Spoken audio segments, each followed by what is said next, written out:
Hola, hola les amis, ici Jonathan Demier, j'espère que vous allez bien, que vous êtes en pleine forme, que vous commencez une belle semaine. On se retrouve aujourd'hui en live pour une nouvelle interview. On va être en direct avec Eric Fabre qui va nous partager son parcours, son histoire. J'espère que vous allez bien, vous êtes en pleine forme. On est en direct de Tenerife où il fait très beau, j'espère que ça va. En direct de la France, bonjour à tout le monde, salut Magali, salut Maher, j'espère que vous êtes en forme. Mélo est là. Salut Eric. Donc Eric, je vais t'envoyer une petite invitation. Donc on va voir.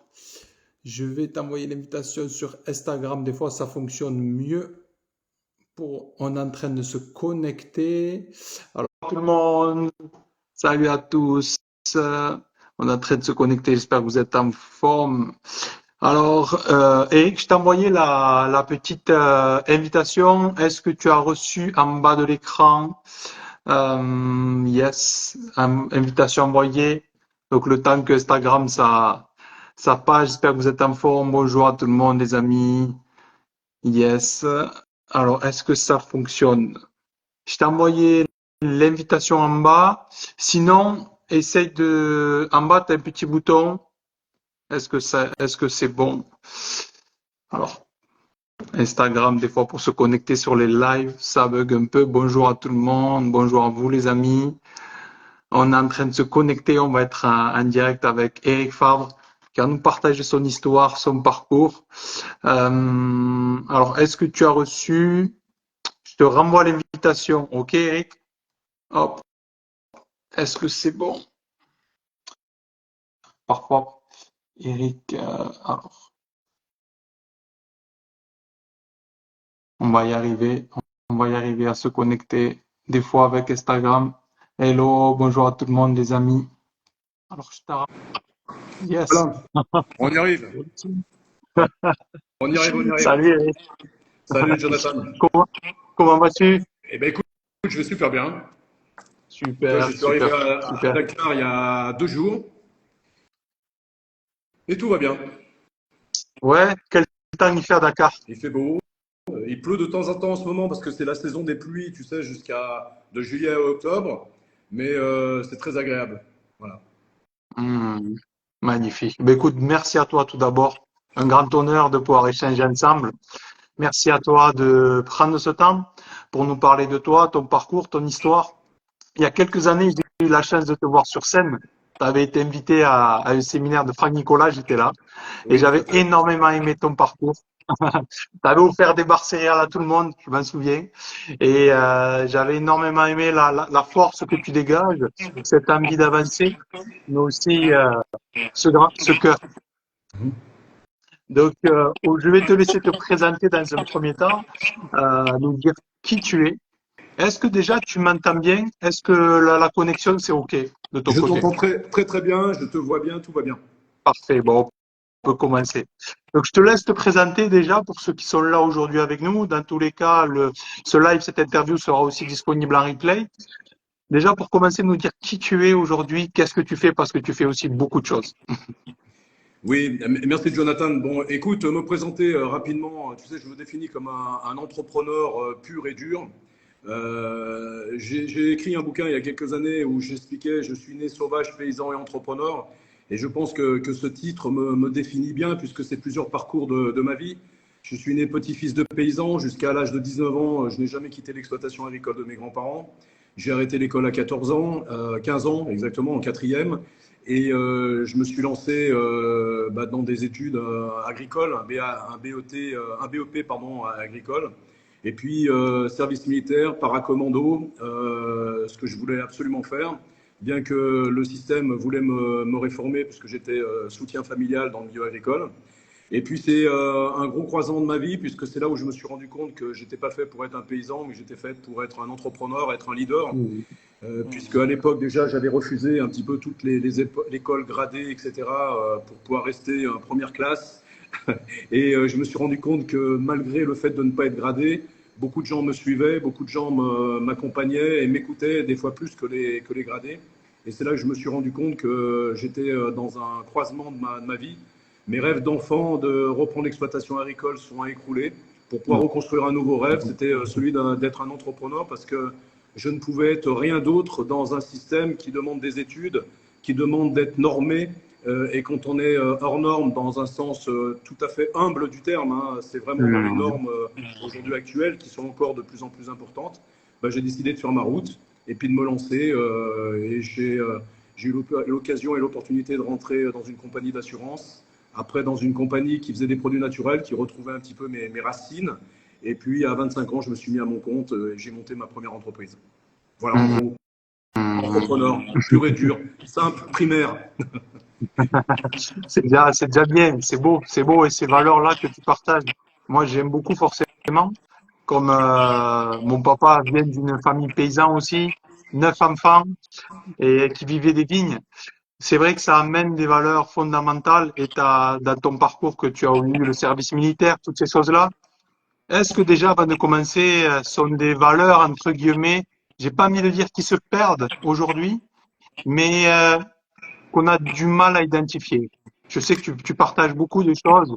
Et pour nous, pour notre jeunesse, euh, qu'est-ce que ces valeurs à toi t'ont apporté déjà pour te construire?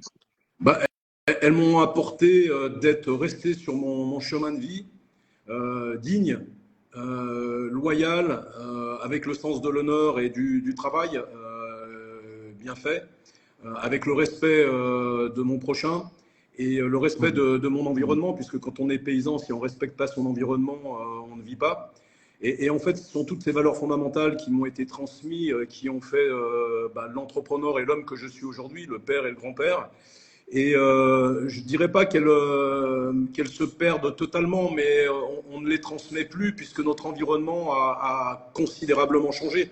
On ne vit plus dans la même vie que moi j'ai 60 ans, 61 ans cette année. Le monde dans lequel je vis aujourd'hui et dans lequel j'évolue est totalement différent que celui où j'ai commencé ma vie d'entrepreneur il y a 40 ans, quoi. Mhm. Donc le Je mot vois d'ordre, tout à fait. c'est Est-ce qu'aujourd'hui, s'adapter. justement, pardon. Oui, le mot d'ordre, c'est s'adapter à Mhm. l'environnement en restant un esprit positif, en gardant les bonnes vibrations, et puis ne pas rester dans la nostalgie. Et puis avant, c'était mieux. Oui, avant, c'était différent. Et Ouais, on était exactement. adapté à ce monde. Aujourd'hui, il faut s'adapter au monde qui a considérablement changé, où il y a moins d'humanité, c'est clair. On ne peut pas le renier. Aujourd'hui, on est dans les tableaux Excel, les normes, il n'y a plus d'échanges, de discussions, de Mhm. l'intolérance totale, etc. Donc c'est vrai que c'est un peu plus compliqué que ça l'était sur le plan humain. Mhm. On va venir à ton parcours, Eric. Merci pour ce que tu partages. J'adore. C'est riche et vrai, brut, comme tu le dis. Je pense pour construire, en tout cas, quoi qu'on veut construire dans la vie, il faut qu'il y ait une socle de vérité, de fondation. Sinon, ça s'écroule. Et on va commencer par ton parcours. Donc, tu te lances à 25 ans, entrepreneur. Donc, est-ce que tu as un rêve, une idée? Est-ce que tu te dis, OK, j'ai une vision, comme beaucoup d'entrepreneurs, ou est-ce que tu découvres étape par étape un chemin? Comment ça se passe pour toi? Un, un rêve, j'avais un rêve que l'on peut avoir quand on a 24 ans et qu'on est né en 1963. C'était un rêve totalement basique. C'était de m'inspirer un petit peu de mes aînés. C'était d'avoir une maison, une famille, des enfants et d'avoir une vie correcte. Et c'était vraiment ma première inspiration, c'était de pouvoir assumer ma famille et de pouvoir l'aimer, la nourrir et lui préserver le maximum de liberté dans ce qu'elle voulait faire. Et puis la force de paysan, du travail que j'ai pu accumuler a fait qu'en très très peu de temps, j'ai réussi très rapidement.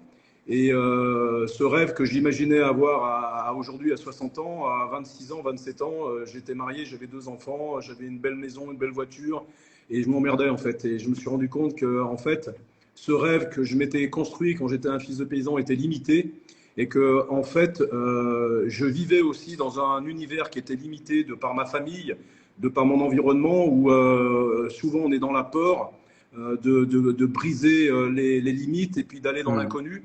Et j'étais vraiment aspiré, aspiré mais par l'inconnu en fait.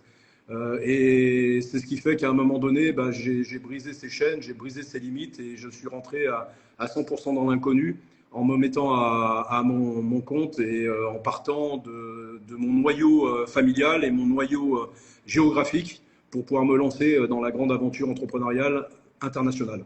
Mmh. Mmh. Quand tu commences ta vision, déjà à l'intérieur, si tu fais les choses, c'est pour faire les choses en grand. C'est comme ça que tu commences avec cet état d'esprit.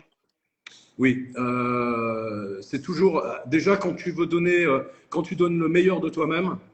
Et quand tu es éduqué, j'avais une grand-mère qui me disait toujours, tu sais, quand tu fais quelque chose, tu le fais à fond et tu donnes toujours le meilleur de toi-même.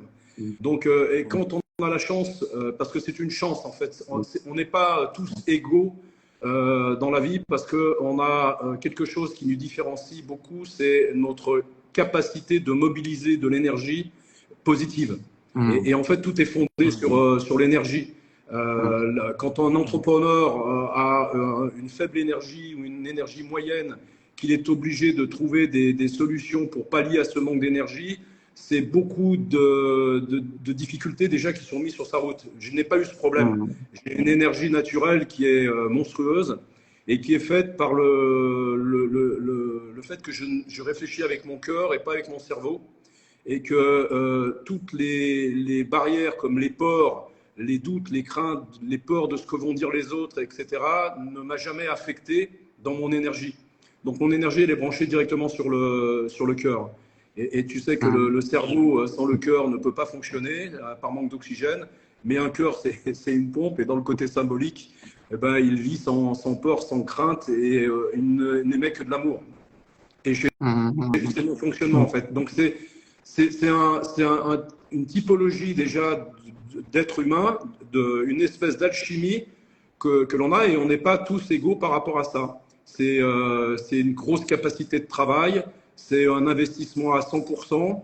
C'est pas le goût du pouvoir et le goût de l'argent, c'est pas mon truc. Ce n'est que pour nous donner de la liberté de pouvoir entreprendre, de pouvoir donner, de pouvoir partager, et non pas de pouvoir accumuler comme le font certains. Et plus tu accumules, plus tu as peur de perdre ce que tu as accumulé. Quand tu n'accumules pas, tu n'as pas peur de donner et de recevoir. Voilà. Merci Eric. Merci pour ce que tu partages, très riche. Tu nous as déjà fait une masterclass, j'ai envie de dire, en quelques minutes. C'est ça aussi la puissance d'avoir des gens comme toi qui sont capables de transmettre l'information de façon directe. Merci beaucoup. J'ai écrit un livre qui s'appelle La force d'un homme vient de son cœur. On se rejoint sur beaucoup de points. Et tu as dit un élément qui est indispensable. Il y a un grand auteur qui a dit que 70 à 80% de la réussite, c'est de l'énergie. Alors, si vous en avez pas, merci de rester gentil. Tout ça pour dire que tout est l'énergie pour faire décoller une fusée, etc. Et on va revenir du coup dans ta première entreprise. Comment ça se passe pour toi? Est-ce que c'est un succès? Est-ce que déjà tu as une idée claire de ce que tu vas réaliser? Est-ce que tu es seul? Est-ce que tu as une équipe? Comment ça se passe? Quand j'ai démarré, tu sais, dans ma vie, j'ai une chance inouïe. Quand tu parles d'amour, forcément autour de toi, tu as toujours des gens, mais notamment des femmes. Et toute ma vie, j'ai été soutenu, aidé par des femmes. Ma première vie, ma femme, la mère de mes enfants, a partagé ma vie d'entrepreneur, y a contribué, m'a soutenu. Ma deuxième femme, qui avait 10 ans de plus que moi, m'a appris à devenir un homme. Elle était plus âgée que moi, elle avait beaucoup plus de maturité, etc. Et on a construit une première entreprise où on était associés. La troisième femme a été pour moi mon double. Elle était tout ce que je ne suis pas et j'étais tout ce qu'elle n'était pas. Et à nous deux, on a fait quelque chose d'exceptionnel qui était le laboratoire Les Trois Chênes, où on a démarré dans notre entrepôt. On ne savait pas ce qu'on allait manger, faire manger aux enfants. Et on y est arrivé à travers le travail, dans la simplicité, jamais dans la complexité, jamais chercher la facilité. Et c'était d'aller aux bases, c'est-à-dire qu'est-ce qu'on fait? On ne réfléchit pas pendant des heures à faire des choses compliquées pour faire la vie facile. On a un produit, on pousse des portes, on prend des baffes dans la gueule, et plus on prend des baffes dans la gueule, plus on a une expérience. Et si on sait mettre son ego de côté et rester sur des choses positives qui construisent une vie d'homme ou une vie d'entrepreneur, on apprend de ses clients et on les sert et on respecte ses fournisseurs et on grandit avec un écosystème qui sont des Mhm. fournisseurs, des clients et des idées que l'on met en commun avec lesquelles on partage pour avoir une réussite commune et pas non plus Mhm. une réussite purement individuelle et égoïste. Comme on a aujourd'hui, on a des tableaux Excel, des profits, des EBITDA, et puis on va sacrifier l'humain, le cœur, juste pour du profit.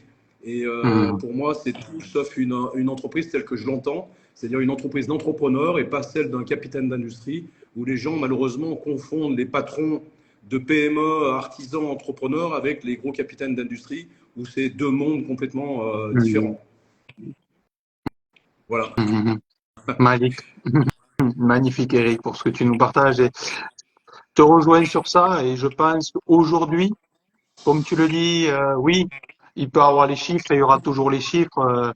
Et c'est important aussi pour de grosses structures. Bien évidemment, c'est un autre jeu, c'est une autre dimension. Mais tout de même, je pense que moi, j'ai eu la chance de faire 15 ans de rugby. Et comme au rugby ou n'importe quel sport, seul, on n'est rien, en fait. Et cette notion, dès que l'on engage, du moins pour moi, l'état d'esprit de je vais faire quelque chose aussi pour unir, pour rassembler, pour permettre à d'autres personnes aussi d'avancer, les choses fonctionnent. Dès qu'on se met dans le truc, c'est uniquement pour l'argent ou pour moi, pour mon ego, qu'est-ce qui se passe? Ça casse.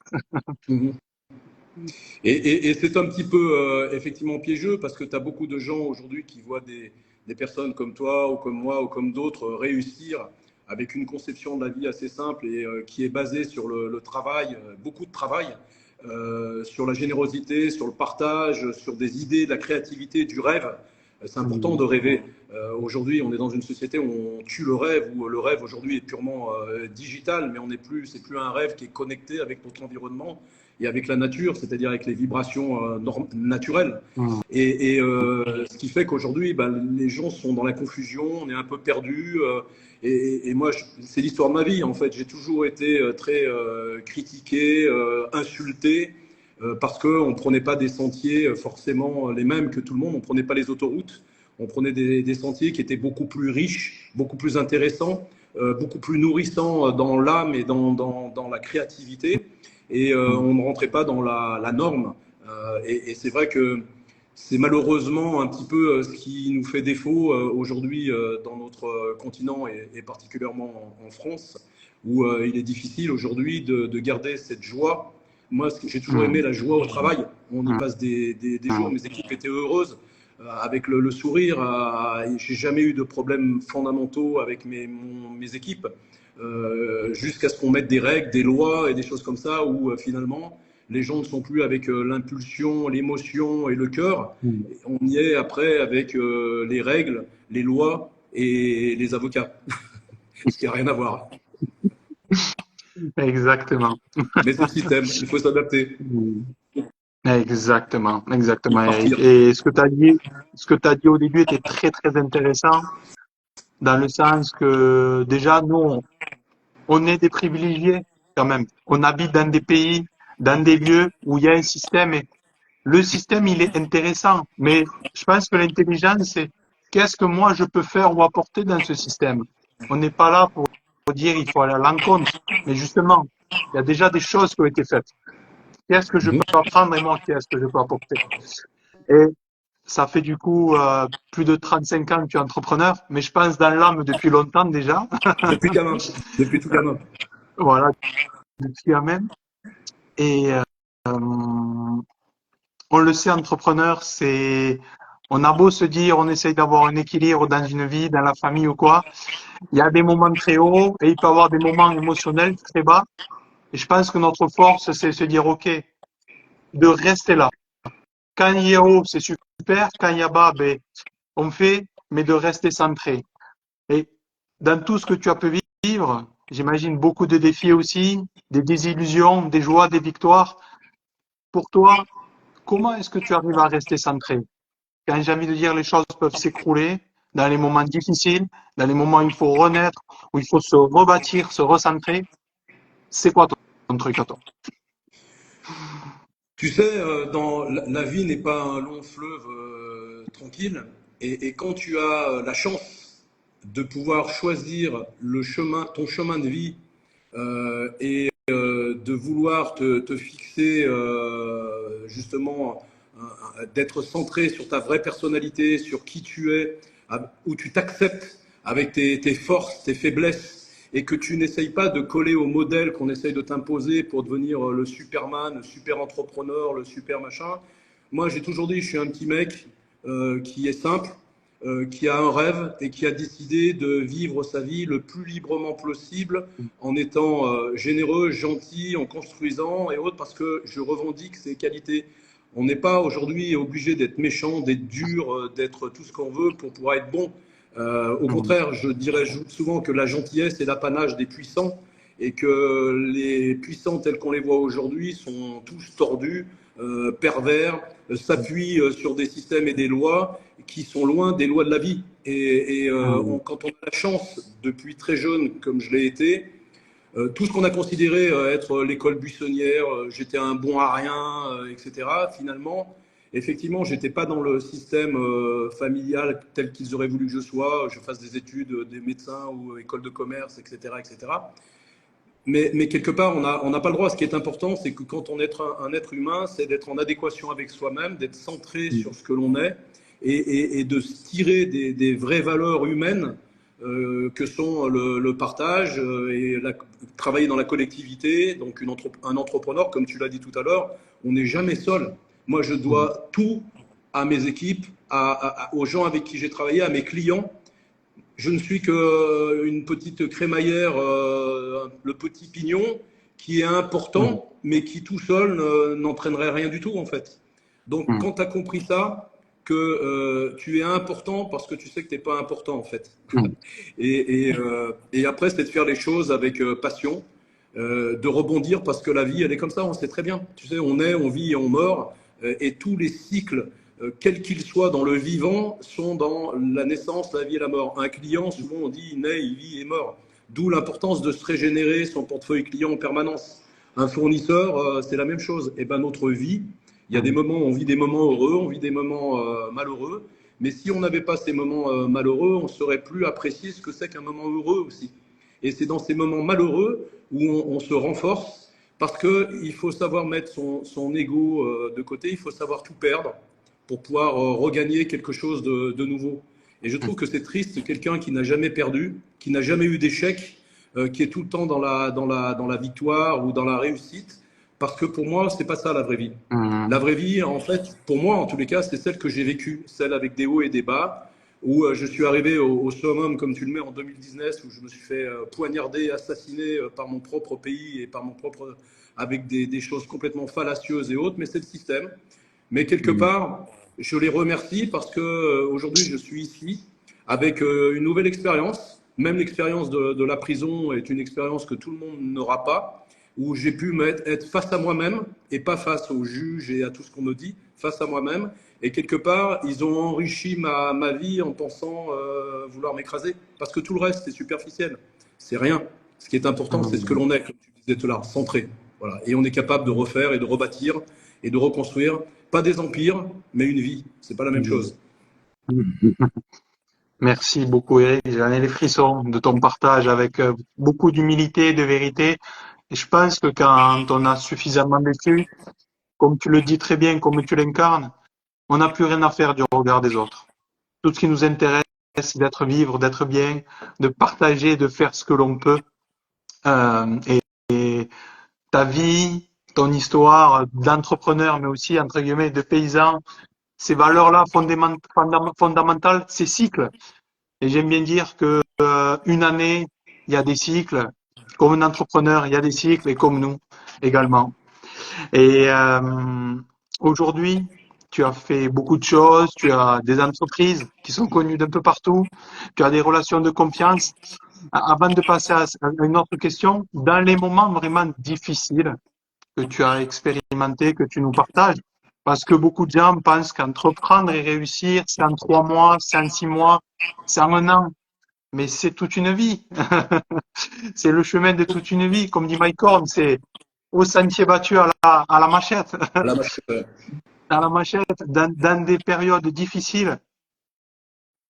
qui a été là vraiment pour toi? Parce que je sais que moi-même, j'ai connu des hauts et des très bas, de tout perdre aussi. Qui a vraiment été là pour toi dans les moments compliqués?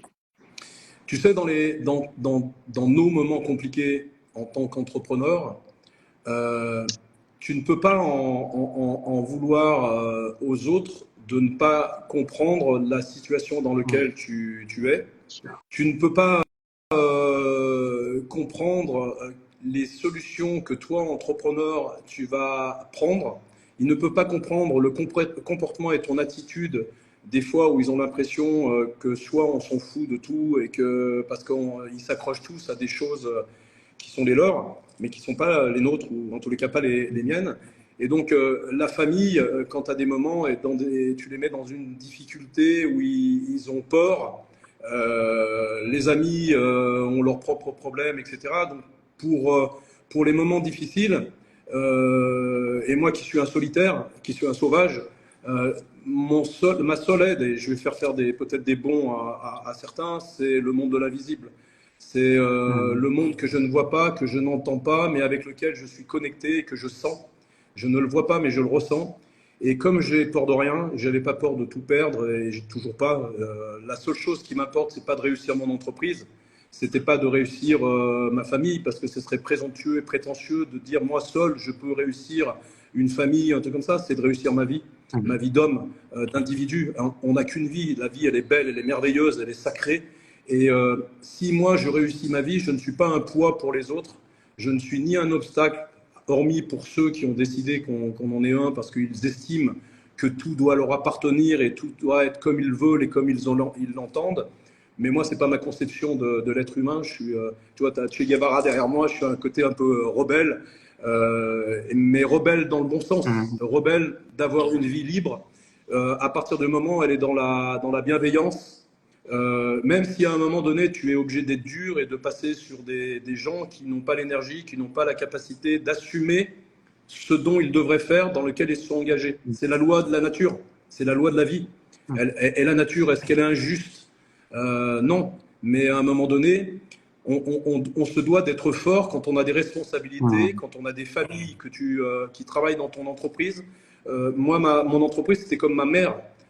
Elle nous nourrit tous, on doit la protéger, la respecter. Et donc, mm, il y a des règles naturelles, des mm, règles de nos valeurs, d'accord? Et ça, c'est des choses qui s'entendent plus aujourd'hui parce on est dans un monde sans couilles, où tout le monde se cache derrière tout le monde, où on n'ose plus être soi, on n'ose plus dire les choses. On veut plus d'hommes forts. Tu vois, je suis ici en Afrique, on est encore dans un pays où les hommes forts mm, sont les chefs du village. Chez nous, les hommes forts, c'est les 2B ou les Tobé ou les 2P. Tu vois, on a une conception aujourd'hui qui est complètement différente en Occident mm. de ce que j'ai vécu quand j'étais gamin. Et moi, je suis resté cet homme sauvage, bienveillant, et je tire ma route. Voilà, c'est tout. Et Mm. j'essaie de faire les choses correctement. Voilà. Bravo Eric, bravo Eric. Vraiment, c'est très inspirant. J'aime beaucoup ton parcours.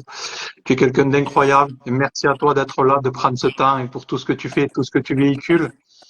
Et moi, je suis quelqu'un où je crois aussi à toujours chercher le positif chez quelqu'un, à voir cette part de lumière.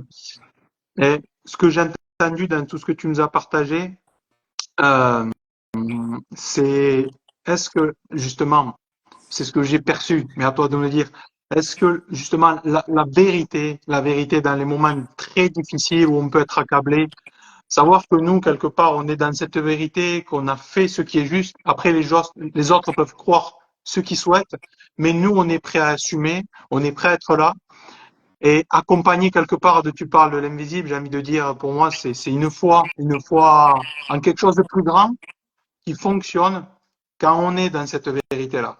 Quand on n'a pas été dans la vérité, on va devoir assumer les choses. Mais si on est dans la vérité, j'ai envie de dire, on peut faire face à tout le monde. Il n'y a pas de souci. On est d'accord. Je partage ça quand on est face à soi-même et la vérité, malheureusement, on est dans un monde aujourd'hui de mensonges, euh, où on est dans un monde de diffusion d'informations, où plus il y a d'informations et de gens informés, plus il y a de mensonges. Parce que la connaissance, la vraie connaissance disparaît. La connaissance, c'est celle qu'on acquiert avec l'esprit. l'information, c'est avec le cerveau. Et aujourd'hui, malheureusement, les cerveaux sont malades, les cerveaux sont fatigués, on leur diffuse des multitudes d'informations qui sont des informations soit censurées, soit guidées, soit c'est du McDo intellectuel. Et on en perd notre connaissance, notre recul, nos réflexions, nos analyses à partir d'éléments probants et réels et vrais qui font partie uniquement de notre environnement et de ce qu'on est capable de voir et d'appréhender. Et donc, c'est vrai que c'est un peu compliqué de continuer à évoluer dans un monde hostile, mais qui n'est pas le monde hostile de notre environnement naturel. C'est un monde hostile aujourd'hui des réseaux sociaux, du cyber, de la politique, de la finance. Voilà. Mais on reste des hommes simples.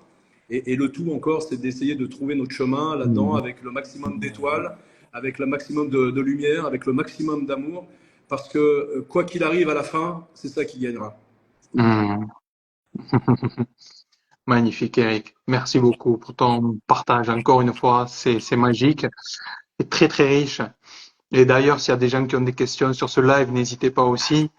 Ce que j'aimerais te demander, Eric, justement, c'est toi qui as beaucoup cheminé, tu as eu beaucoup de vies, et il va encore avoir beaucoup de vies. Est-ce qu'aujourd'hui, tu as décidé de justement prendre un recul? Parce que là, tu m'as dit que tu étais à Dakar. Est-ce que de tout ce que tu as vécu, est-ce qu'aujourd'hui, c'est volontaire d'avoir pris un recul pour se retrouver, j'ai envie de dire, dans des choses plus essentielles? Peut-être avec des valeurs que, que tu as connues, j'ai envie de dire, plus jeunes, où des choses sont plus authentiques. En, en fait, si tu veux, déjà, Jonathan, on n'a qu'une vie, en fait. On ne peut pas avoir plusieurs vies dans une vie. Après, on a des chapitres différents dans notre vie. Donc, à partir du moment où tu dis je suis un être centré, tu es centré dans la vie qui t'est donnée aujourd'hui. Donc, si je veux rester cet être centré que j'étais et que je suis, je ne peux pas avoir plusieurs vies parce que mon centre changerait à chaque fois. Donc, par contre, on a des chapitres différents. Et ça fait partie de la richesse de cette vie, en fait. Donc après, j'ai toujours, tu sais, dans mon groupe, il y avait une espèce de magie, de folie, qui fait que les gens étaient heureux, participaient. On a construit quelque chose. Même moi, si tu veux, quand j'étais en prison, j'ai pris le recul et je me suis dit, mais c'est toi qui as fait ça? J'étais abasourdi, mais c'est pas moi qui l'ai fait. C'était cette énergie qui a été transmise, partagée avec toutes ces équipes. Et c'est quelque chose qui est magnifique, mais c'était porté par ces valeurs d'amour, ces valeurs de partage, de folie partagée, mais de folie douce et constructive. Et parce qu'on n'est pas accroché, on n'était pas accroché au bas de bilan, aux banquiers, aux financiers. Tu sais qu'on on a toujours essayé de me lobotomiser. Même quand je suis rentré en bourse, on est Monsieur Fabre, Santiago, il va falloir les enlever, il va falloir mettre la cravate. Je lui ai écouté, c'est ça, ou je rentre pas en bourse.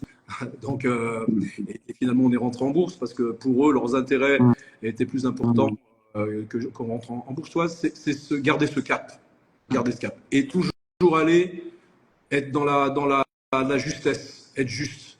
Mais être juste, des fois, c'est dur parce que malheureusement, être juste dans les choses de la vie, c'est pas forcément être dans la morale et dans la loi humaine. Qui est souvent injuste par rapport à notre loi humaine ou divine. Donc c'est compliqué de rester. Donc tu dois rester centré dans ce que tu fais.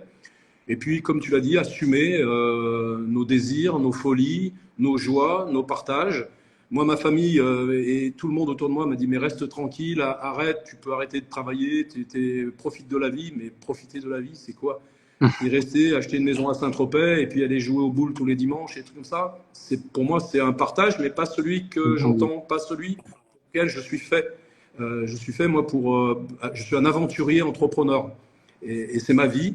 Et j'ai pas l'impression, et j'ai pas l'envie de vivre une autre vie parce qu'à un moment donné, il y a un garde chaud ou un mec injuste qui m'a dit bon, toi, tu fermes ta gueule, tu restes là, on t'enferme et tu arrêtes tout. T'es fini, on t'éteint. Non, il n'y a qu'une chose qui peut m'éteindre. C'est le divin, c'est l'arrêt de mon cœur et l'arrêt de la vie. Et ça, faut être. Et c'est pas être un délinquant, c'est pas être un malfrat que de vouloir vivre sa vie correctement dans l'amour, dans la passion, dans la folie, dans le rêve et dans la joie et dans le partage. Tu vois? Donc c'est un Tout à choix fait, et il tout faut à fait. l'assumer. Et forcément, Exactement. on plaît pas à beaucoup de monde. Hmm. C'est ça. Et tout à fait, Eric. Et je voulais te demander justement aujourd'hui, je vois sur les réseaux, je suis un petit peu tout ce que tu fais, que tu fais beaucoup de choses, notamment pour les jeunes, des jeunes combattants, des jeunes sportifs, offrir des possibilités. Qu'est-ce qui est important pour toi aujourd'hui? Qu'est-ce qui vibre? Qu'est-ce qui te met en joie en fait? Je vais te dire ce qui me met en joie aujourd'hui, ici en Afrique, et particulièrement ici au Sénégal. C'est que je suis dans une nation. Ils sont fiers de leur pays, ils sont fiers de leur nation. Quand ils ont le drapeau sénégalais entre les mains, ils sont transcendés par leur culture, par leur histoire et par un désir et un espoir dans l'avenir qui est colossal. Tout ce que j'ai perdu dans mon propre pays en France. Mm, En France, le drapeau français, on pisse dessus, on crache dessus et tout le monde, quand j'étais un des premiers dans les années 90 à mettre le drapeau français, on me traitait de facho. Alors que j'étais fier de planter le drapeau français dans 72 pays. Toute cette jeunesse aujourd'hui qui est pleine d'énergie, pleine de talent et qui a besoin aussi d'espoir, qui a besoin à un moment donné d'anciens, puisque je suis dans la transmission, dans le partage, qui n'essayent pas de les écraser pour préserver leur mm, position, mais qui essayent humblement et à mon niveau d'essayer de contribuer à ça. Et c'est avec beaucoup de peine et beaucoup de tristesse que je me donne à un autre pays que mon propre pays aujourd'hui. Mais à un moment mm, donné, quand on veut plus de toi, c'est soit tu es frustré et tu es malheureux et triste. Comme je n'ai pas cette capacité à être malheureux et triste, j'ai décidé de venir m'investir et de me donner à un pays qui respecte sa nation, qui a de l'espoir et qui a décidé de pouvoir donner un avenir à sa jeunesse. Et aujourd'hui, j'ai 40 personnes ici. On est en train de monter des trucs de fou, des studios télé. On a Lutte TV qui a 1 100 000 abonnés. On a Eric Fav TV. On est en train de faire des choses assez extraordinaires, même sur le plan de la technologie. Et voilà, je suis heureux de faire ça. Et ça rebondit et ça résonne beaucoup sur toute la diaspora dans tous les pays du monde où il y a beaucoup d'Africains mm, qui sont là-bas. Et aujourd'hui, je me sens, je resterai toujours français, petit paysan d'Albany, mais je me sens africain et sénégalais par leurs valeurs et par là mm, où ils en sont aujourd'hui, où tout est à faire, tout est imparfait, tout est incomplet, mais il y a cette volonté. mm, Voilà. Nous, ils sont mm, dans la construction et dans la bagarre. Nous, on est dans la destruction et la déconstruction. Donc mm, c'est pas mon environnement, c'est pas. J'adore la France, je suis heureux d'être là-bas. Et dans ma tête, je représente la France ici en Afrique avec les valeurs qu'elle devrait avoir et qu'elle devrait continuer à partager. Et c'est pour ça qu'on a aimé la France, pour sa culture, pour son ingéniosité, pour son art, pour ses entrepreneurs, pour son industrie. Et j'essaye de porter ça, le drapeau français, mais adapté au système africain. mm. Voilà, Je en comprends. résumé. Je comprends tout à fait, Eric. Et est-ce que quand tout est plus simple, comme tu l'as dit, est-ce que les choses sont plus simples? Mais bien sûr, quand tout est plus simple, les choses sont des fois et souvent beaucoup plus dures, parce que ici, rien n'est facile. Tout est Hmm, difficile ici dans le pays. Je suis dans un pays qui est musulman à 95%, mais tu ne le sens pas. Je veux dire, les gens sont bons, sont gentils, sont à l'écoute. Après, il y a des travers qui sont normaux. Je suis un blanc dans un pays noir, je suis un chrétien athée dans un pays de musulmans, je suis sur un autre continent. Mais regarde, l'humain, reste le même. Et qu'est-ce qui nous réunit? C'est quand même nos valeurs fondamentales d'homme, d'être hmm, humain, avec le courage, avec l'amour, avec le partage, avec la loyauté, avec la dignité. Et c'est ces valeurs-là qui vont faire qu'on va avancer et construire. Et puis hmm, peut-être avoir un échec, mais c'est pas grave. Ça sera quoi qu'il arrive. C'est ce que je dis souvent à ma famille. Je dis même si au bout de 4 ans ou 3 ans, c'est un échec dans ce que vous entendez, vous, comme un échec matériel ou autre, pour moi, ce sera hmm, une aventure et une expérience extraordinaire. hmm, hmm. Bravo, bravo, Eric. Et j'ai envie de dire, ce qui me vient, il y a un terme pour moi qui est important, c'est l'étincelle. Parce que pour moi, tout part d'une étincelle dans la vie, un projet, une relation ou quoi que ce soit. Est-ce qu'à ton niveau, là, j'ai envie de dire, tout ce que tu peux apporter, est-ce que Est-ce que tu t'identifies un peu à quelque chose comme ça, à une opportunité, une façon de redonner la main peut-être à des gens qui ont envie de faire quelque chose là où tu es? Oui, oui, bien sûr. De toute façon, tu sais, dans la vie, si tu es centré, si tu es entier et si tu es vrai, tu ne peux pas aller vers des gens qui ne veulent pas faire quelque chose. C'est pas possible. Tu as des gens qui veulent faire quelque chose, mais quelque chose de mal. Hmm. Mais tu as des choses, et heureusement, il y a des gens qui veulent faire des choses bien. Et on se trompe parfois. J'ai pris beaucoup de gamelles, beaucoup de casseroles. Je me suis fait avoir énormément de fois dans ma vie. Mais je veux garder la confiance parce que je pense que c'est quelque chose de capital. Je veux garder toujours ce désir d'avancer et le reste, c'est secondaire. On a tous à un moment donné ce qu'on mérite. Si c'est pas la vie humaine et autres qui te le rend, c'est l'univers. Il y a des gens Hmm. qui t'ont fait du mal et qui un jour se retrouvent avec un cancer, perdent un enfant, un accident, etc. C'est à merci à tout le monde, mais Hmm. je considère qu'on a tous, on mérite tout ce que l'on a et tout ce que l'on est, d'une manière ou d'une autre.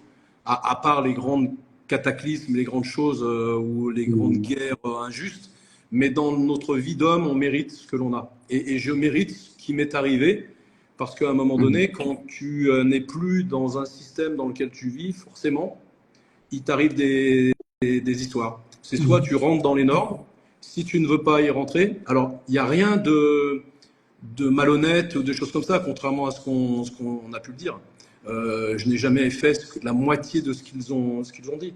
Que j'ai fait un petit peu de blague parce que j'ai payé des gens un jour pour faire un salon, un truc comme ça, oui, mais comme beaucoup. Mais que j'étais à Luxembourg, à Dubaï, pour une partie, pour mon business, pour faciliter mon business et au niveau fiscal, mais dans l'optimisation fiscale, oui, tout ça c'est vrai. Mais j'aurais pu m'en expliquer loyalement, correctement et dignement. Et s'il Hmm. y avait eu des choses que j'aurais dû rectifier ou payer, je l'aurais fait. Mais est-ce qu'il fallait arriver à un système où c'était tuer une entreprise, tuer un groupe? Parce que c'est ça que le système voulait, c'est on va tuer le système Eric Favre, on va tuer les trois chaînes. C'est fini, vous êtes morts. Donc à un moment, tu te dis, Hmm. mais comment, à un moment donné, on peut en arriver là? Hmm. C'est fou. Très intéressant ce que tu partages, Eric. Et j'aimerais te poser une question. Est-ce que, selon toi, de ta vie, ce que tu as pu expérimenter, est-ce que là où il y a beaucoup de lumière, il y aura autant d'obscurité? Pardon, excuse-moi. Ma question, c'est là où il y a beaucoup de lumière, quand on rayonne, quand on émane, quand on apporte, est-ce qu'il y a autant d'obscurité? Oui, tu sais, c'est l'ombre et la lumière. Il n'y a pas de lumière sans obscurité. Tout naît des ténèbres. Hmm. Et c'est normal. L'un va avec l'autre. Quand tu regardes une bougie, tu as la flamme de la bougie. Et elle est sur quoi? Elle est posée sur un halo noir de ténèbres. Donc le bien et le mal, le yin et le yang, le plus et le moins, c'est la vie, c'est comme ça. Et Hmm. effectivement, plus tu brilles dans un monde un petit peu ténébreux, bah forcément, à un moment donné, la lumière attire les ténèbres. Hmm. C'est c'est logique, mais ça fait partie de notre vie, ça fait partie de nous. Exactement. C'est normal. C'est les Exactement. polarités. Hmm. D'où l'important de rester branché, je pense, sur nos véritables intentions, sur véritablement nous ce que l'on a désiré apporter. Après, la question que je me pose, et j'aimerais te la poser aussi, c'est quand à un moment donné, comme toi, où il y a eu, j'ai envie de dire, une immense expansion, où tu es connu un peu partout à travers le monde, euh, est-ce que quelque part, on peut aussi perdre, entre guillemets, ses intentions de départ? Ou du moins, est-ce qu'on s'en éloigne? À un moment donné, quand j'ai commencé à rentrer en bourse, etc., il y a une vingtaine d'années, il y a un moment donné, quand tu as de l'argent qui tombe, etc., tu pètes un peu une durite pendant un moment, où tu tombes et tu sombres dans le côté un peu plus matériel et tout. Mais ça a duré 6 mois, 8 mois, et je suis tout de suite redevenu sur mes fondamentaux. Et je n'ai jamais perdu mon objectif.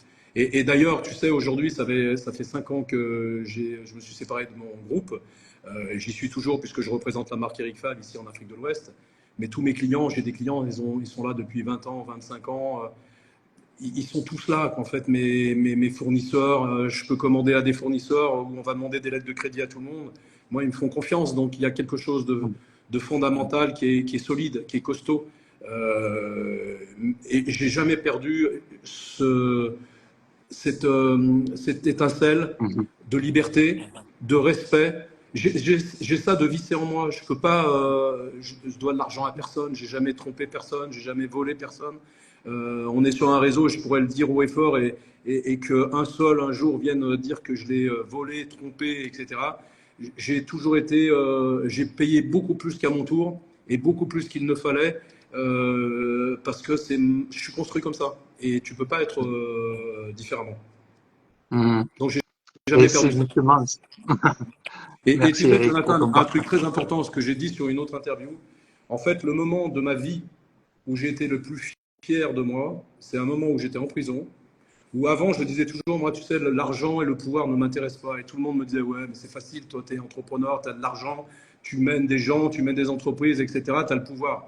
Quand tu te retrouves en prison avec Younes, qui a 24 ans, qui était là pour trafic de drogue avec toi dans la tôle, et que tu as le sourire, que tu partages encore, que tu es heureux, et que finalement, rien ne me manquait vraiment, hormis ma liberté et subir cette injustice, là, je me suis dit, tu es honnête avec toi-même parce que Mhm. tu n'es pas dans le manque, tu n'es pas malheureux parce que tu sais que la vie va continuer et que tes valeurs et tes fondements vont faire que tu auras une autre vie, c'est une autre trajectoire, mais ils ne pourront rien te faire.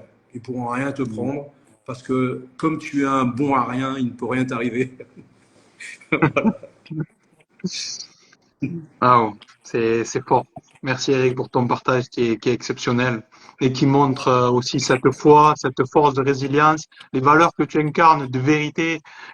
Et je pense que bien que chacun, on est tous interconnectés, chacun fait sa vie, chacun son chemin. Je pense que si on peut laisser quelque chose dans la vie des gens, c'est justement cette petite étincelle de ce qu'on a été. On se souvient des gens qui ont été vrais, des gens qui ont été bons, des gens qui ont été généreux. On les aime ou on les aime pas, mais on se souvient d'eux. Et ma question que j'aimerais te poser aujourd'hui, j'imagine qu'il y a plein de rêves, il y a plein de projets.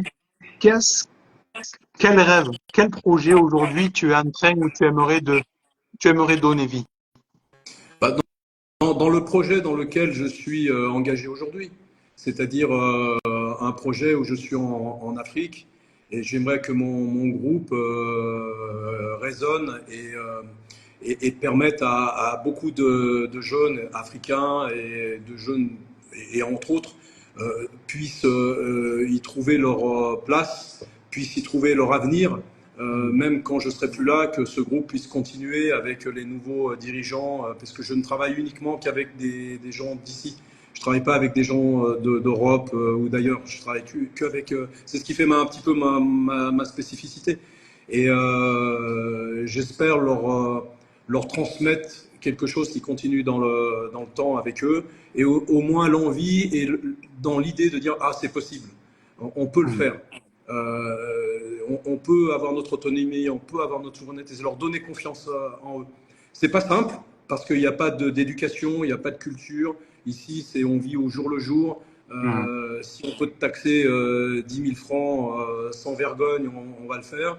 Mais je suis ici, c'est à moi de m'adapter et c'est à moi petit à petit d'essayer de faire en sorte de trouver les gens avec lesquels on va pouvoir faire évoluer le système et puis construire quelque chose de bien et de beau et de grand. Et j'y crois, voilà, et je suis engagé là-dedans. Et c'est un parcours du combattant, c'est clair. Parce que tu es encore plus seul que tu ne peux l'être quand tu es dans ton propre pays. Mais c'est beau, je me sens vivant en fait. Je me sens servir à quelque chose. Voilà. Ça, c'est beau, c'est beau. Et parle-nous un peu de ce projet, Eric, si tu veux, quelques minutes, justement, dans les grandes lignes. Qu'est-ce que ton projet, ce que tu es en train de faire, permet et va permettre? Un Bah, avenir, une éducation, des possibilités à ces jeunes, peut-être d'aller en Europe ou je ne sais pas. Mais... pour beaucoup de jeunes aujourd'hui, aller en Europe, c'est pas vraiment un cadeau. Le cadeau, c'est de développer des structures ici en Afrique qui fait qu'à un moment donné, c'est sur les Européens qui ont envie de venir en Afrique parce qu'il fait bon de vivre en Afrique. Il y a beaucoup de talents et beaucoup de gens qui ont beaucoup d'ambition et autres, mais on est dans un système qu'on doit inverser. Et d'ailleurs, le gouvernement aujourd'hui en place ici au Sénégal, ce sont des gens intelligents qui sont pro-africains, qui veulent changer les choses et les faire évoluer. Et je trouve que voilà, c'est vraiment une très très belle opportunité déjà pour le Sénégal et pour les autres pays d'Afrique actuellement. Et le monde change, le monde évolue. Les grands d'hier ne seront pas les grands de demain. Donc bon, après ça c'est à l'échelle mondiale. Maintenant, à l'échelle d'une vie d'homme, on ne peut faire que ce qui nous est possible de faire en s'intégrant correctement dans le milieu dans lequel on est et de tout faire pour pouvoir construire un groupe dans les médias, puisqu'on a aujourd'hui, on inaugure cette semaine un gros studio hyper moderne, c'est certainement un des plus modernes du coin. On a aujourd'hui des réseaux sociaux, on a pratiquement 1,6 million d'abonnés. Donc entre Lutte TV, Eric TV et BP Actu. Donc on va continuer à développer toute cette partie-là. On a dans tout ce qui est organisation de combat, de sport de combat, et on va aller vers le MMA, donc de gros projets là en cours qui vont se concrétiser là dans les mois qui suivent. On a fait déjà beaucoup d'événements. Je produis également des artistes comme Ngaka Black.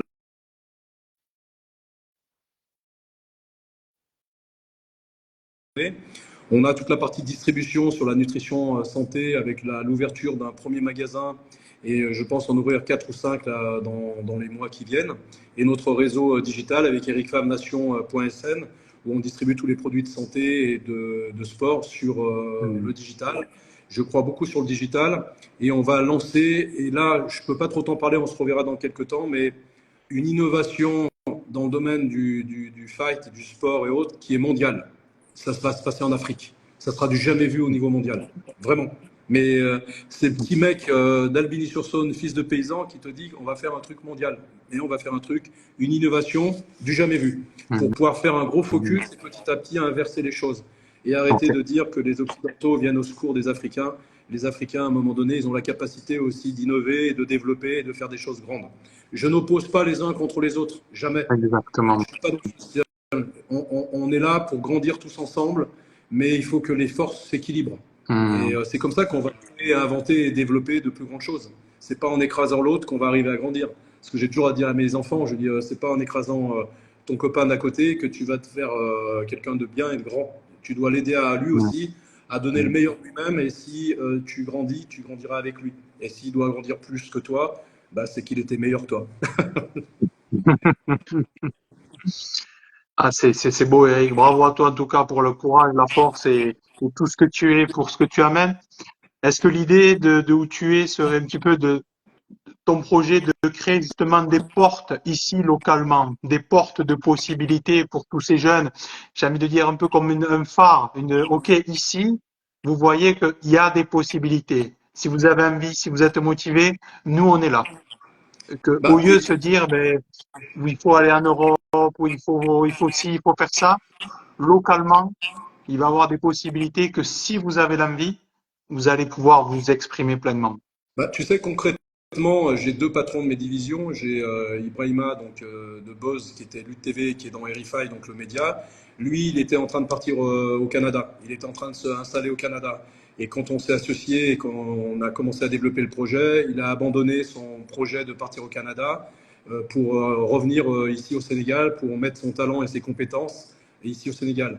Et j'ai également Mohamed Silla, qui était un acteur de série et qui aujourd'hui devait partir au Canada aussi. Et on est en train de lancer des séries TV, etc., qui marchent bien ici. Et lui aussi est revenu et va rester ici au Sénégal. Et il y en a d'autres qui vont revenir petit à petit au Sénégal. C'est important parce qu'ils sont assistés dans notre pays, alors que ça peut être des vrais acteurs économiques ici en Afrique. C'est un poids en moins pour nos pays et c'est un plus ici pour ces pays. On est dans un système, un monde à l'envers en ce moment. On a complètement inversé les valeurs. Donc, humblement, à une petite échelle, c'est montrer l'exemple. Et je pense que demain, il y a des gros ici qui feront la même chose et qui le feront plus grand et mieux et plus haut et tant mieux. Et là, je me suis dit, au moins, on aura été cette petite étincelle qui a redonné un petit peu d'espoir, de croyance que Mm. les choses se passent ici aujourd'hui, là. Voilà. Mm. C'est très beau et tout à ton honneur. Et bravo à toi, bravo à vous.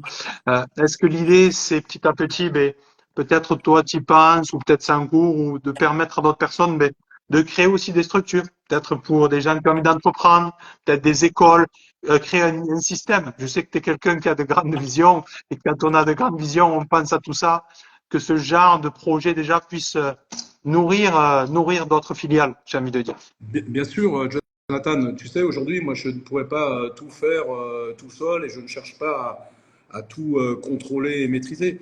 Bien sûr que mon expérience de 2 ans africaine, où beaucoup seraient repartis en courant au bout de ces 2 ans que j'ai vécu, parce que c'est dur, c'est pas facile, et je vais mettre à profit cette expérience pour des gens qui ont des vrais projets, qui veulent vraiment s'investir ici en Afrique pour que les choses se développent ici en Afrique. Et je serai bien sûr ouvert et je vais le faire pour partager mon expérience et permettre à d'autres, surtout dans la formation, que ce soit le coaching, que ce soit l'entrepreneuriat, que ce soit la technologie, que ce soit beaucoup de choses, on va tout mettre notre savoir-faire à disposition d'éléments, de gens qui ont l'intelligence, la connaissance et l'envie de Mm. partager cette information ici au Sénégal et ailleurs. Bien sûr, et je pourrais rien faire tout seul. On n'est qu'une petite PME. On n'est pas une multinationale. On n'est Mm. pas Bill Gates. On n'est pas des fonds d'investissement. On est un petit entrepreneur qui a mis l'argent qu'il a gagné en vendant son entreprise après qu'on ait tout pris le reste. Il ne faut pas l'oublier. On a tout pris et j'ai transformé et les couilles sur le bureau. Voilà. Donc c'est un peu d'argent et des grosses couilles. Et c'est pas que les miennes, c'est celle de toute l'équipe, de toute mon équipe. Voilà. Mm. Et quoi. Exact. Et avec ça, on est dans le primaire. Je suis désolé de ce terme, mais c'est la seule chose qui est efficace. Ici, en tous les cas. Merci. Ouais, merci Eric. Tu ramènes des choses essentielles, mais qui je pense que ça soit ici, peut-être encore plus où tu es, mais que n'importe où. J'ai envie de dire, toute personne, on est tous dans l'âme des entrepreneurs, des aventuriers. Toute personne qui a un rêve, un projet, ça commence à quoi? Ça commence avec un stylo et une feuille de papier. Et souvent, c'est là où c'est le plus beau. C'est là où on se sent vivant. Quand on repart à partir de là.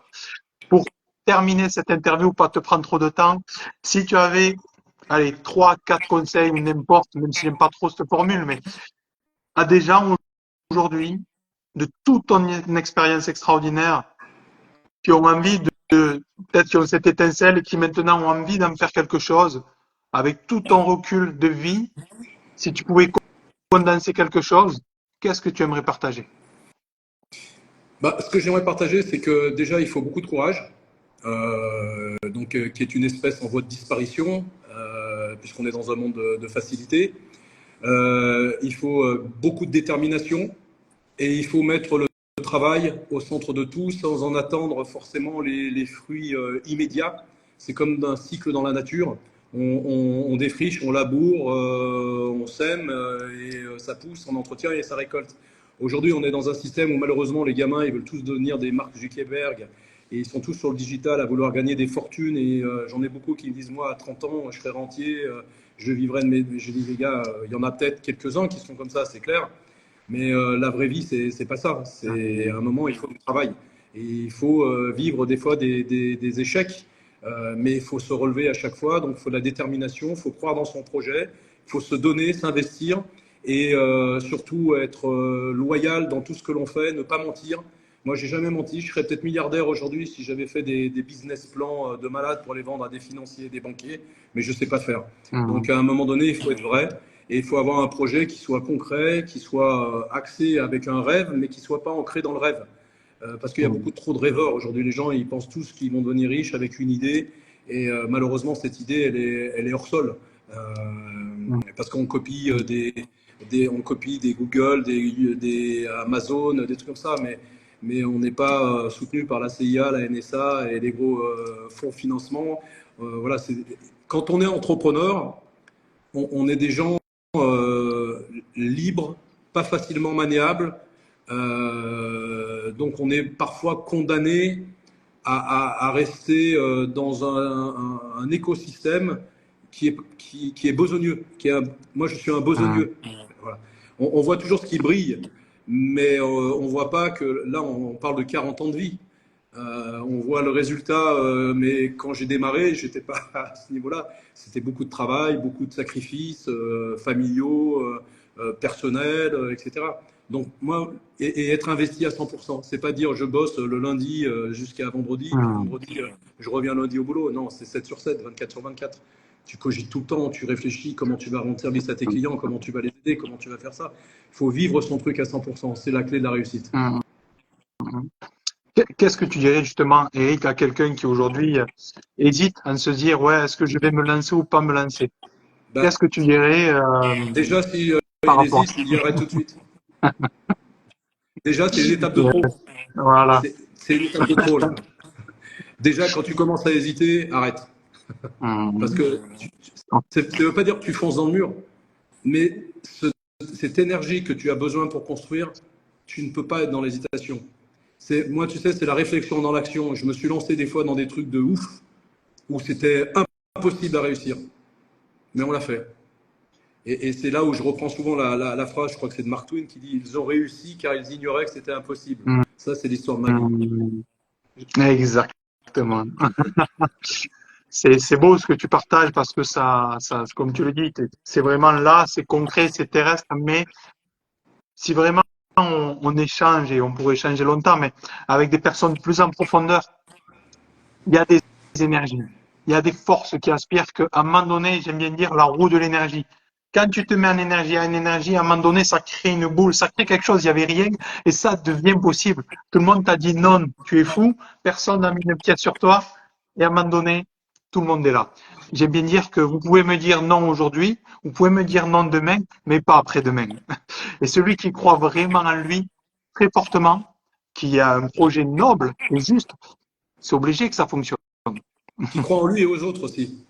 Et je vais te donner un exemple. J'ai 60 ans, j'ai réussi, je suis bien, etc. Demain, j'ai un client et c'est arrivé, qui est à 100 km d'ici de Dakar, qui a besoin de 2 tisanes. Je vais livrer. Moi, ils me prennent tous pour un dingue. Ils disent, oh non, c'est pas assez, machin. Moi, je vais livrer. Mais quand je vais livrer ce client, il y a peut-être un mec dans ce magasin ou dans ce truc-là qui, lui, est quelqu'un d'important. Et c'est lui qui voulait les 2 tisanes. Je ne le savais pas. Je me suis donné. C'est irrationnel. C'est pas rationnel. Tu ne peux pas mettre ça sur un business, sur un bilan cohérent. Mais je me suis donné. Et l'univers te le rend au centuple. Mais il ne faut pas avoir peur des sacrifices. Il ne faut pas avoir peur de donner. Il ne faut pas avoir peur de dormir par terre, de faire des milliers de kilomètres. Il faut avoir peur de rien. Et là, il faut être déterminé. Et là, tu n'hésites pas. Moi, je n'ai pas hésité. J'ai pris la bagnole et on y va. On va livrer. Mais derrière, il se passe des choses qui sont dans l'au-delà, dans l'invisible. C'est une vibration qui… Voilà. Et ça se cultive. Et il ne faut jamais l'oublier. Et tout ce qui est rationnel te fait oublier toutes ces choses-là. Donc, toute ma vie, elle a été dans l'irrationnel. Parce que j'ai toujours fait des trucs que personne n'aurait fait, parce que c'était pas rentable, que ça n'en valait pas la peine, que c'était idiot. Alors, laissez-moi être un idiot, s'il vous plaît. Mais laissez-moi faire ma vie. Merci Eric, merci pour ton partage extraordinaire. Et comme tu le dis, quand on s'intéresse à des gens comme toi ou comme n'importe qui, mais des gens qui vraiment se sont engagés, je pense à Arnold, je pense à n'importe qui, il y en a partout qui ont remonté les manches. Parce qu'au début, tu peux avoir un peu de chance, tu peux avoir un peu d'entourage ou un peu d'argent. Mais tôt ou tard, tu es obligé de t'y mettre à bloc. Tu es obligé de remonter les manches. Et en fait, le processus, ce n'est que ça. Parce que si tu arrêtes, comme tu as dit, si tu arrêtes ça, ben en fait, il y a tout qui s'arrête. Parce que, en fait, c'est toujours nous avec nous-mêmes. Et souvent, comme tu as dit, quand l'entreprise peut avoir un problème, mais souvent, ça vient de quoi? Mais ça vient de moi. Ça vient du responsable. C'est clair. Et pour finaliser l'interview, déjà un immense merci à toi, Eric. C'est un grand honneur. Et j'invite toutes les personnes qui sont là ou qui regarderont en replay ou sur YouTube à s'abonner, à suivre tout ce que tu fais. Et s'il y a des gens qui ont envie d'amener des possibilités, peut-être qu'ils sont sur place, n'hésitez pas à contacter Eric aussi. Si tu peux laisser quelque chose dans ce monde, une idée, un rêve, un projet, un monde, tu as déjà fait beaucoup, qu'est-ce que vraiment tu aimerais laisser?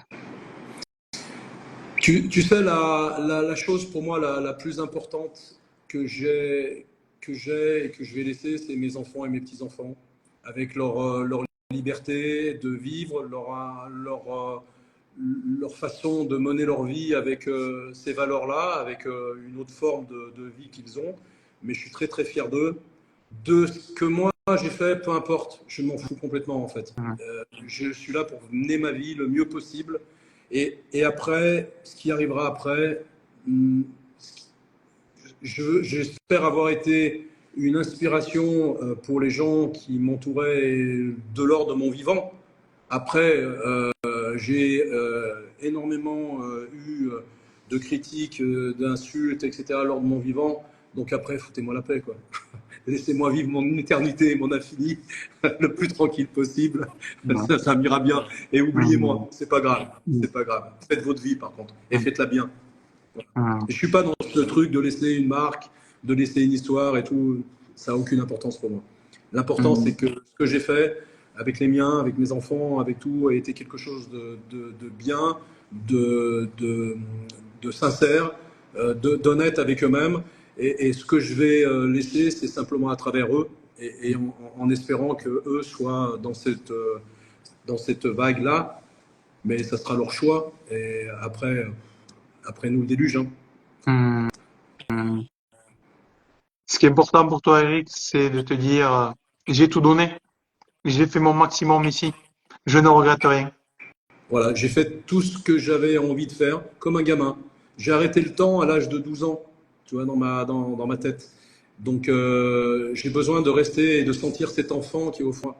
Et je vis, d'ailleurs, ma femme souvent me dit, mais quand est-ce que tu vas grandir? T'es un gamin, quoi. J'aime rigoler, j'aime déconner, j'aime pas prendre les choses, me prendre au sérieux, jamais. Je me suis jamais pris au sérieux. Je peux aller dire bonjour à un président, comme aller avec. J'ai pas, je suis hors norme. On peut Hum, me voir n'importe où, mais je suis heureux, je suis dans la vie. Voilà, tu vois. Donc, après, ce qui arrivera après, ce serait un peu présomptueux de hum, dire que j'ai marqué mon histoire et marqué le temps. Non, je veux juste inscrire le livre de ma vie. hum. Merci, Eric.